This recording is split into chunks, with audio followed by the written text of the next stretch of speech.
शिराढामध्ये अवैध कत्तलखान्यावर पोलिसांची धाड, 8 जणांवर विरोधात गुन्हा, 8 लाखांचा मुद्देमाल जप्त. नमस्कार, मी रिया पवार, रिपब्लिक महाराष्ट्र न्यूजमध्ये आपलं सगळ्यांचं सहर्ष स्वागत करते.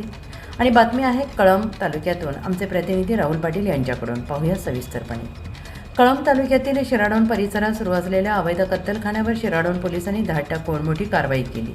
या प्रकरणी 8 जणांविरोधात विविध कायद्यांअंतर्गत गुन्हा दाखल करण्यात आला असून सुमारे 8,61,150 रुपयांचा मुद्देमाल जप्त करण्यात आला आहे. शुक्रवार दिनांक 29 मे सकाळी 10:15 सुमारास शिराढोण शिवारातील मंजूर उस्मान कुरेशी यांच्या शेतातील गट क्रमांक 249 मध्ये ही कारवाई करण्यात आली. गोठ्यालगत पत्र्याच्या आडोशात गोवंश जनावरांची अवैध कत्तल सुरू असल्याची माहिती पोलिसांना मिळाल्यानंतर त्यांनी घटनास्थळी धाड टाकली.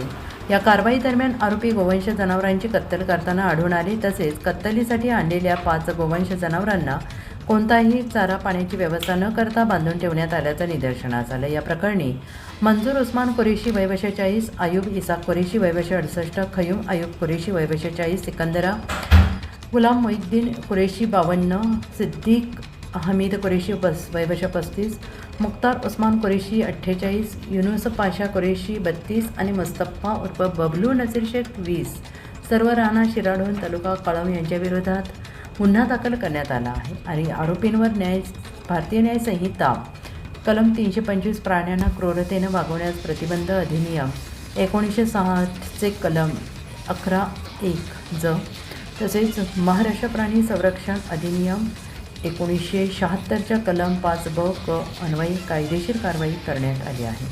पोलिसांनी घटनास्थळाचा पंचनामा करून 5 गोवंश बैल, 1 पिकअप वाहन, अनेक दुचाकी, कुऱ्हाड, चाकू, सत्तूर यासारखे धारदार शस्त्रे जप्त केली. जप्त करण्यात आलेल्या मुद्देमालाची अंदाजे किंमत 8,61,150 रुपये असल्याची माहिती पोलिसांकडून देण्यात आलेली आहे. अशाच नवनवीन बातम्यांचे अपडेट्स पाहण्यासाठी पाहत राहा रिपब्लिक महाराष्ट्र न्यूज लाईव्ह. आमच्या चॅनेलला लाईक करा, शेअर करा, सबस्क्राईब करा आणि बेल आयकॉन दाबायला विसरू नका. धन्यवाद.